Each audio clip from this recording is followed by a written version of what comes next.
Shewu TV. When Jesus follows you everywhere.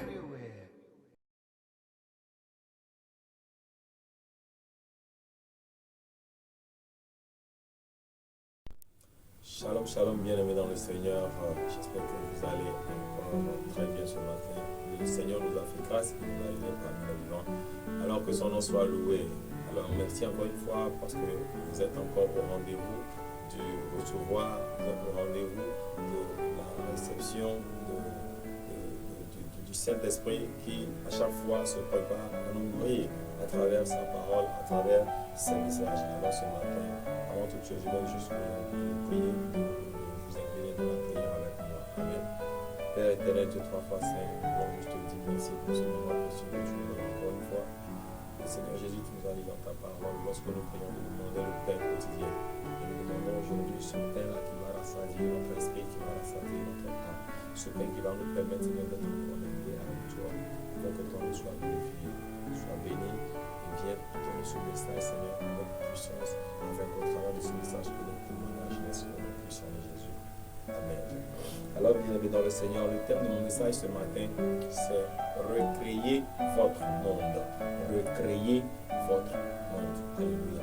Ça veut dire que nous sommes appelés à recréer notre monde. Parce que nous allons rapidement dans le livre de Genèse, au chapitre 1. Voici ce que la Bible dit. Au commencement, Dieu créa les cieux et la terre. Nous sommes dans Genèse 1, verset 1, je rappelle. Au commencement, Dieu créa les cieux et la terre. Verset 2. La terre était informe et vide. Il y avait des ténèbres à la surface de l'abîme, et l'Esprit de Dieu se mouvait au-dessus des eaux. Dieu dit que la lumière soit, et la lumière fut. Amen.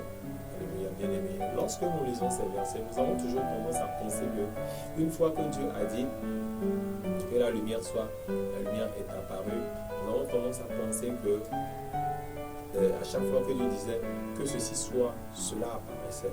Oui, c'est bien vrai. Quand Dieu le disait, ça se manifestait. Mais aujourd'hui, nous allons pouvoir essayer de recadrer ce sujet, ce thème, pour pouvoir comprendre en fait les aspects cachés de la chose, afin que nous aussi nous puissions pratiquer cela. Amen. Parce que beaucoup de personnes ont compris cela et ils se disent, ok, pour changer telle situation, je crois que je dois parler. Mais quand ils parlent, ils voient peut-être que la manifestation de la chose ne se fait pas voir. La manifestation n'est pas manifeste, la chose n'est pas manifeste. Et beaucoup se plaignent, beaucoup se découragent, beaucoup perdent la foi. Non, mais je veux aujourd'hui, par la grâce de Dieu, le Saint-Esprit va nous aider, va nous conduire dans ce message afin que nous puissions comprendre les aspects cachés, les rouages de la chose. Amen. Alors, avant toute chose, j'aimerais te dire que elle dit que la terre était informe et vide. Amen. Et qu'il y avait des ténèbres à la surface de l'abîme et l'Esprit de Dieu se mouvait au-dessus des eaux. Et cette position, ou bien cet aspect de la terre qui était informe et vide, est aujourd'hui une image de la vie de chacun, une image de la situation de nous, les hommes qui sont en train de vivre ici sur la terre. Nous allons voir que nous vivons des situations chaotiques, nous vivons des situations compliquées, et nous nous posons la question à savoir jusqu'à quand, jusqu'à quand ça va finir cette situation. J'ai prié, Seigneur. Tu vas voir les gens venir se confier à toi en tant que serviteur de Dieu. Ils vont te dire, voilà Seigneur, voilà homme de Dieu, voici ma situation, mais j'ai tellement prié. Tu lui poses la question, mais tu n'as pas prié, tu n'as pas. Il dit non, j'ai prié, j'ai fait ci, j'ai fait ci. Mais on se rend compte que ces personnes font ces choses-là, mais la situation ne change pas. Oh, alléluia. La situation ne change pas. Pourquoi est-ce que la situation ne change pas? Parce que les gens croient que les choses sont automatiques. Non, les choses ne sont pas automatiques. Tout ce que nous faisons ici respecte un ordre donné. Ça respecte une certaine logique. Ça respecte un processus. Et ce processus a été établi depuis le monde spirituel. Alléluia. Alors, elle dit que la terre était informe. Et puis, dit que la terre n'avait pas d'aspect agréable. La terre était dans un total fiasco. Était dans un total chaos. Amen. Et il y avait des ténèbres à la surface de la terre. Donc, quand on parle de ténèbres, vous comprenez qu'on parle d'obscurité. Il n'y a rien qui soit visible. Tout était dans le noir. Tout sombrait dans le noir. Et on ne pouvait pas distinguer quoi que ce soit. Ça veut dire que les choses peut-être étaient même s'il y avait quelque chose, on ne pouvait pas voir la chose. Amen. S'il y a même des arbres, quand on dit que l'abîme couvrait il y avait des ténèbres plutôt à la surface de la Bible, on peut se rendre compte que cette ténèbre-là environnait toute chose à telle enseigne que rien ne soit plus visible. Ce qui fait qu'aujourd'hui, vous allez voir la vie de certaines personnes, c'est rempli de ténèbres. Alléluia. Leur vie est remplie de ténèbres. Pourquoi? Rien de bon n'est visible. Rien de bon ne sort d'eux. Tout ce qu'on voit, c'est du noir. Tout ce qu'on voit, c'est du chaos. Et ils se disent que moi, ma vie, ça ne marche pas pour moi. Tout ce que moi je fais, ça n'est toujours pas un échec, bien aimé. Écoute, le Seigneur a quelque chose pour toi. J'aimerais juste te dire, n'aie pas peur, parce qu'aujourd'hui, le Seigneur va te donner le pouvoir de recréer en fait la situation, de changer les choses. Amen. Alors, l'Esprit de Dieu se mouvait au-dessus des eaux. Dieu dit que la lumière soit et la lumière fut. Voilà, c'est là où le débat commence. Dieu dit que la lumière soit. Bien aimé, avant que le Ténèbre nous parle, lui dise que la lumière soit, la Bible dit que Dieu créa les cieux et la terre. Et Dieu n'a pas créé des cieux ou des terres, ou bien Dieu n'a pas créé cette situation chaotique-là. Non. La situation qui est arrivée, elle a émané d'une autre situation. Elle a émané d'un autre aspect. Amen. Cette situation, elle émane d'un autre aspect. Rapidement, je vais voir, dans le livre de Jérémie, je crois, nous devons nous rendre compte que le livre de Jérémie,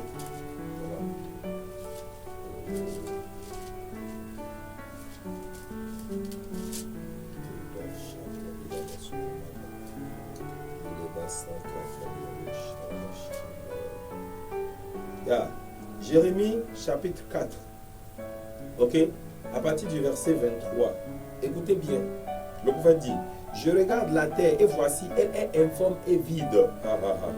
Les cieux et la lumière a disparu.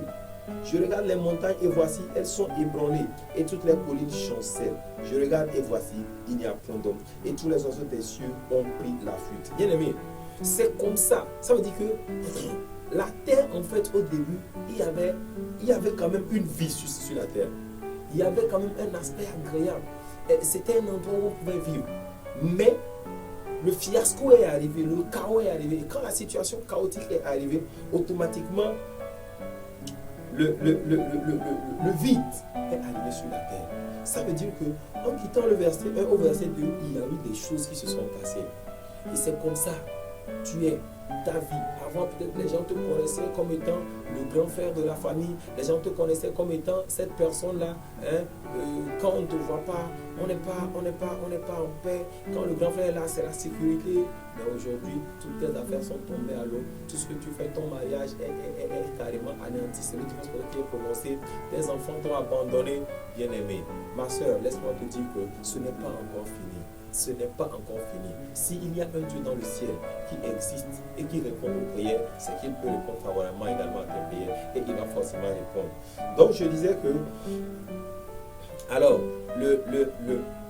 avant que Dieu ne commence par parler dans le verset 3 pour dire que la lumière soit, c'est que Dieu est assis à un certain moment, ok, et il a commencé par réfléchir. La première des choses que tu dois noter, c'est quand la situation est chaotique. Tu dois t'asseoir. Au lieu de te plaindre, tu t'assieds et tu fais ta brasse de toutes choses. Tu cherches à voir, je dois repartir. Mais sur quel point dois-je repartir? Qu'est-ce que je veux? Le premier aspect de la chose, c'est l'imagination ou la vision de ce que tu veux, bien aimé. La vision du monde que tu veux. Si tu veux recréer ton monde, tu as besoin de voir ce que tu veux. Tu as besoin d'avoir une vision de la chose. Bien aimé, pourquoi aujourd'hui nous avons des architectes? L'architecte en fait te fait le plan d'une certaine maison et il te donne aujourd'hui la visibilité de ce que ça serait. Parce que l'idée est en allant dans ta tête. Mais il faudra forcément qu'on le mette peut-être sur un document pour que quelqu'un d'autre puisse voir que c'est l'objectif qu'on veut atteindre.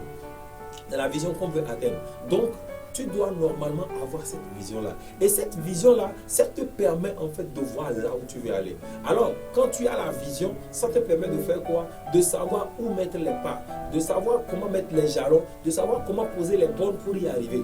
Et le Seigneur Jésus disait, personne aujourd'hui ne peut se lever pour construire une maison sans s'asseoir auparavant et faire les calculs, bien-aimé. Tu dois t'asseoir, tu dois réfléchir à ce que tu veux. Quel monde veux-tu vivre? Quelle situation est-ce que tu veux vivre? Est-ce que tu veux encore vivre cette situation d'enfant perdu? Alléluia. Si si tu as été marié, ou bien si tu es peut-être une femme qui était mariée et aujourd'hui tu vis une situation de divorce, ou peut-être ton mari ne prend plus soin de toi, ou ainsi de suite, et que tu as l'occasion de reprendre une nouvelle vie, bien-aimée, est-ce que tu vas encore faire les mêmes erreurs du passé? Est-ce que tu vas te lever et te jeter dans le mariage comme si? Est-ce que tu vas te lever et te jeter dans les projets comme ça? Non. Si tu as déjà eu un projet par le passé qui n'a pas marché et qui soit accablé de tête, ou bien tu es sorti de ce projet avec des dettes, est-ce que tu vas encore t'asseoir aujourd'hui pour lancer un autre projet? Est-ce que tu vas t'asseoir? Est-ce que tu vas juste te lever et puis te jeter dans le projet parce que peut-être tu as les sous? Non. Tu vas d'abord t'asseoir, même si tu as tout ce qu'il te faut, tu dois d'abord t'asseoir et tu vas rédiger. Tu vas t'asseoir, tu vas réfléchir. Qu'est-ce que je veux faire? Où est-ce que je veux aller? Alléluia. Et donc la première des choses que Dieu a faites, Dieu s'est d'abord assis. Dieu a commencé par voir. Dieu a commencé par réfléchir. Quel monde je veux créer? Alléluia. Je veux créer un monde bon. Je veux créer un monde agréable. Je veux créer un monde où il y aura la terre, où il y aura la lumière. Okay? Je veux créer un monde où les hommes seront maîtres. Je veux créer un monde où les animaux, les herbes, les arbres de la forêt, les herbes, tout ça là, vont produire des semences. Je veux créer un monde où il y aura diversité d'animaux. Un monde où tout sera beau. C'était ça. Alléluia. Et c'était ça le plan de Dieu, bien-aimé. C'était sa vision. Et donc Dieu avait une vision, une certaine visibilité, une certaine imagination. Laisse-moi te dire, bien-aimé, les anges n'ont pas d'imagination. Les animaux n'ont pas d'imagination. L'homme est le seul être ici sur terre qui a également l'imagination comme Dieu, qui voit les choses, qui peut se projeter dans le futur et se dire voici, voici, voici, qui peut rêver, voilà. Quel rêve as-tu? Si tu veux recréer ton monde, la première des choses, c'est le rêve, c'est la vision, c'est l'imagination de ce que tu veux, bien-aimé. Sans ça, tu n'auras rien, je te dis la vérité. La Bible dit que sans vision, le peuple se perd. Le peuple n'a plus de repères. Alléluia. Quelle maison tu veux construire d'ici 5 ans? Ou bien peut-être tu te dis, dans 5 ans, je dois construire une maison. Quelle maison? Est-ce que c'est une villa? Est-ce que c'est un Sonia Line que tu veux construire? Est-ce que c'est une maison à étage? Est-ce que c'est un duplex? C'est quoi? C'est quoi d'abord? Et même quand aujourd'hui tu appelles un architecte, tu lui dis, je veux construire une maison, la première question qu'il va te poser, c'est quel type de maison vous voulez, bien aimer? Ma soeur, toi qui te prépares au mariage, quel type de mariage tu veux? Mon frère, toi qui veux du boulot, quel type de boulot tu veux? Yeah. Qu'est-ce que tu veux de la vie? Ça, c'est la première des choses. Et il faudra que tu sois précis dans ce que tu veux. Alléluia. Et au fur et à mesure que vous réfléchissiez par rapport à cette vision, au fur et à mesure que vous réfléchissez par rapport à au fur et à mesure que vous continuez par imaginer, au fur et à mesure que vous êtes en train d'enlever les petits détails, okay, d'ajuster les choses dans votre esprit jusqu'à ce que vous vouliez ne soit totalement établi dans votre mental, dans votre cerveau, dans votre esprit, je vais vous dire que l'Esprit de Dieu se met en travail. L'Esprit de Dieu se met en travail. Quand toi tu es en train de réfléchir pour reconstruire ton monde, pour recréer ton monde, j'ai l'espoir de dire que les anges sont au travail. L'Esprit de Dieu est au travail déjà. La Bible dit que l'Esprit de Dieu se mouvait au-dessus des eaux. Écoutez, l'Esprit de Dieu n'était pas en train de faire comme si. Non, non, non. L'Esprit de Dieu était étendu. C'était comme si l'Esprit de Dieu... Il couvrait les eaux. Vous voyez comment une mère poule couvre les œufs? Voilà, c'est comme ça que l'Esprit. Et il avait couvert les eaux. Wow. Il couvrait. Et Dieu était en train de réfléchir. Wow. Et donc, il était focalisé. Il était focalisé, bien aimé. Est-ce que tu es focalisé sur tes projets? Est-ce que tu es focalisé sur la situation que tu veux voir désormais? Lorsque la Bible dit que l'Esprit de Dieu couvrait les eaux, c'est l'état où à chaque fois tu ressasses ce que tu veux voir. À chaque fois tu repenses à cette maison. À chaque fois tu repenses à cette situation. À chaque fois tu es en train de ressasser. C'est pourquoi des fois dans la psychologie on demande à certaines personnes de faire quoi, ou bien on demande aux gens de faire quoi, de mettre sur écrit ou de mettre sur papier ce qu'ils veulent. Et même dans la parole de Dieu, dans le livre de Habakkuk, il dit quoi? Écris la prophétie et grave-la sur les tables afin qu'on la lise couramment. Pourquoi? Pour qu'on n'oublie pas les promesses de Dieu? Bien-aimé, as-tu déjà gravé ce projet-là qui te tient à cœur? L'as-tu gravé quelque part? L'as-tu écrit quelque part? Alléluia. L'as-tu dessiné quelque part? Pourquoi? Pour que ton imagination, pour que tes yeux soient au jour le jour en contact avec ce que tu veux, jusqu'à ce que cela ne s'inculque dans ton esprit. Et c'est à partir de ce moment, lorsque c'est bien établi dans ton esprit, que tu commences par faire quoi?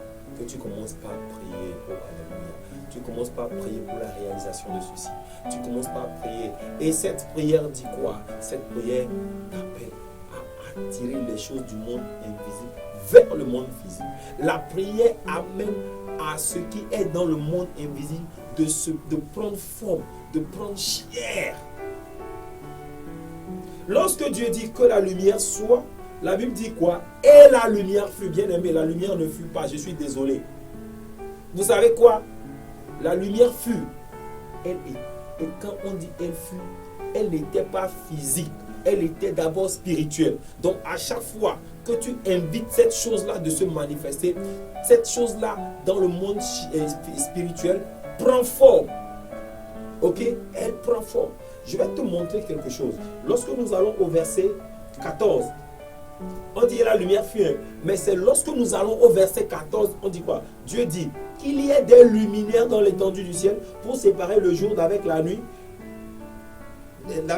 Que ce soit des signes pour marquer les époques, les jours et les années. Et qu'il serve de luminaire dans l'étendue du ciel pour éclairer la terre. Et cela fut ainsi. Dieu fit. Dieu fait quoi? Dieu fit. Alléluia. Dieu fit les deux grands luminaires, le plus grand luminaire pour présider au jour et le plus petit luminaire pour présider à la nuit. Il fit aussi des étoiles. Bien aimé. Quand on dit que la lumière fut, tu penses que de quelle lumière on parle? Les gens pensent que quand Dieu a dit que la lumière soit et la lumière fut, la lumière est venue, le soleil a apparu en même temps. Non! Les choses se sont passées d'abord dans le monde spirituel, avant qu'ils ne reviennent dans le monde physique. Et donc, pour revenir dans le monde physique, vous avez besoin de passer à une certaine action. Dieu est passé, il fit, il produisit. Il produisit. Alléluia. Écoutez, pour créer l'homme, Dieu dit, faisons d'abord l'homme à notre image. Dieu avait déjà cette image-là de l'homme qu'il veut. Oh, alléluia. Yeah. À notre image, selon notre ressemblance, et qu'il soit un dominateur. Donc les caractéristiques de l'homme que Dieu voulait créer, Dieu avait déjà ça. Et ensuite, l'étape suivante va constituer à faire quoi?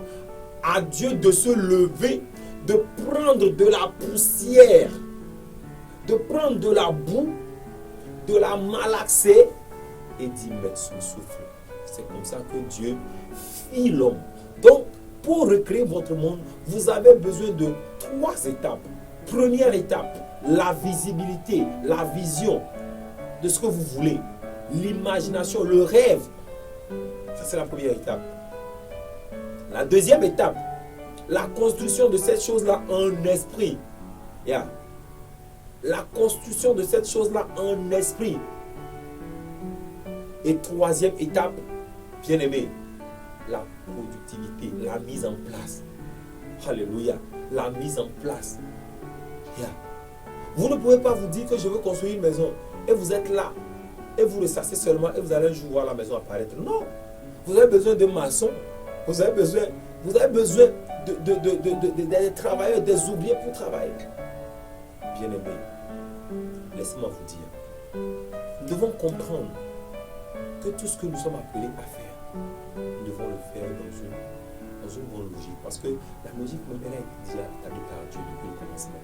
Et lorsque je vais vous inviter à lire tout le livre de la Genèse 1, vous allez vous rendre compte qu'à chaque fois que Dieu disait, les versets précédents disaient quoi?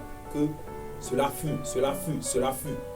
Il a d'abord créé les choses dans le monde spirituel. Amen. Et ensuite, il a pris le temps de les faire. Il fit 2 grands luminaires. Amen. On dit, Dieu dit que la lumière soit et la lumière fut. C'est de quelle lumière? Effectivement, la lumière fut, mais n'était pas encore visible. On ne pouvait pas la voir, la palper, la toucher. Alléluia. Et quand tu dis que la lumière soit, automatiquement, elle est établie dans ton esprit. La lumière, dans le monde spirituel, la lumière commence par s'installer, c'est ça. Et c'est pourquoi quand vous êtes en train de prier pour changer une situation bien aimée, Dieu nous demande de faire quoi? À chaque fois, Dieu nous demande de persévérer, d'être persévérant. Pourquoi? Parce qu'au fur et à mesure que tu persévères, tu établis des bases solides. Au fur et à mesure que tu persévères, tu amènes un jour chaque brique. Tu amènes chaque jour une brique à la construction, à la matérialisation. Troisième étape, c'est la matérialisation, la mise en place. Alors, si toi, tu n'as pas compris et qu'à chaque fois tu te dis non, c'est pourquoi j'invite beaucoup de frères. Tu ne peux pas dire je cherche du boulot. Chaque fois tu te lèves, tu pries, je cherche du boulot et tu es là, tu ne vas pas déposer des dossiers. Bien aimé, va déposer des dossiers. Alléluia. Quand tu es là, tu dis je veux mari, je veux femme. Mais quand les femmes t'approchent ou quand les hommes t'approchent, c'est toi qui es la première personne à les refouler. Je ne comprends pas.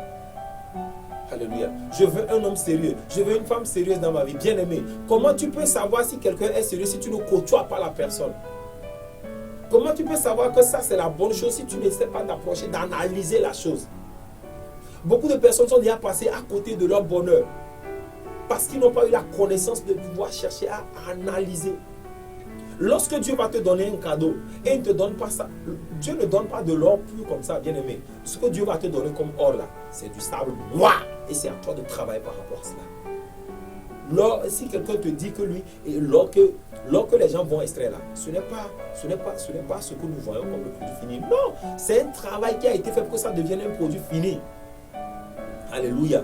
Ce n'est pas un produit fini, mais c'est un produit brut. Dieu te donne les choses de façon brute. Et c'est à toi de travailler par rapport à ça. Alors, beaucoup de personnes ont du potentiel. Dieu a mis en nous beaucoup de potentiel, qui sont en fait des produits bruts. Maintenant, à nous de travailler sur ces potentiels-là, afin de sortir le meilleur d'eux. Alléluia. Si tu m'écoutes, aujourd'hui, je t'invite à faire un avec le Seigneur, à décider de revenir, de t'asseoir, d'ouvrir les yeux grand et de commencer par chercher. Alléluia. Tu veux atteindre un autre niveau, peut-être de prière, tu veux atteindre un niveau élevé dans une certaine dimension, dans un certain domaine. Mais c'est à toi de travailler par rapport à ça. Alléluia. Tu ne peux pas prier, Seigneur, je suis premier de ma classe et on ne te voit jamais avec le cahier. Tu penses être premier de la classe là? Non, les choses ne sont pas données comme ça. Il y a un processus. Alors, même nous, enfants de Dieu, qui pensons que Dieu fait de la magie, Dieu ne fait pas de la magie. Dieu va forcément passer par quelqu'un ou par quelque chose pour changer une situation. Mais c'est à toi d'être dans les dispositions. Si Dieu vient te chercher pour te donner ce que tu as demandé et que tu n'es pas à la place qu'il faut au moment où il faut, tu penses que Dieu va rester là t'attendre? Non. Alors, que Dieu te fortifie, que Dieu te bénisse. Aujourd'hui, je voudrais vraiment que tu notes les 3 aspects essentiels pour pouvoir recréer ton monde. Première des choses, avoir une imagination, avoir un rêve, avoir la vision de ce que tu veux. Deuxième des choses, essayer d'inviter, essayer de calquer la chose dans le monde spirituel, essayer de produire dans la chose dans le monde spirituel, appeler cette chose-là afin qu'elle puisse prendre chair dans le monde spirituel. Et en fait, troisième étape, matérialisation, l'action que toi tu dois faire pour que cette chose-là soit rendue visible. Dieu te bénisse, Dieu te fortifie. Vous venez d'écouter la voix de votre humble serviteur, le frère, l'évangéliste Aristide Poyoti, du ministère international du Saint-Esprit ou encore de la maison de prière pour toutes les nations. Alors ce matin, je rends vraiment grâce à Dieu pour la vie de Chez-vous TV, cette chaîne en ligne qui vraiment est en train d'aider les hommes de Dieu, qui est en train de les soutenir dans le ministère. Et nous vous invitons, bien aimés, nous vous invitons à nous appeler si vous avez des questions, vous avez des sujets de prière, appelez-nous. Les numéros vont s'afficher sur l'écran et nous allons prendre soin de vous. Dieu vous fortifie, Dieu vous bénisse. Nous allons prier. Père, merci pour ce message. Arrose-le dans le cœur de quelqu'un. Seigneur, stimule quelque chose dans le cœur de quelqu'un. Il y a des projets qui ont été avortés pendant tellement d'années. Il y a tellement de choses, Seigneur, qui sont restées sans avancement parce que nous n'avons pas compris. Mais aujourd'hui, au travers de ce message, illumine les yeux de quelqu'un. Au travers de ce message, ouvre les yeux à quelqu'un. Au travers de ce message, Seigneur, montre la voie à quelqu'un. Au travers de ce message, donne à quelqu'un un souffle nouveau. Donne à un projet un souffle nouveau. Donne à un mariage un souffle nouveau. Afin que, Seigneur, à la fin, nous puissions te glorifier, que nous te célébrons. Merci, Seigneur, parce que tu as commencé quelque chose. Achève-le pour la gloire de ton nom. Amen. Shalom chez vous. Bye bye.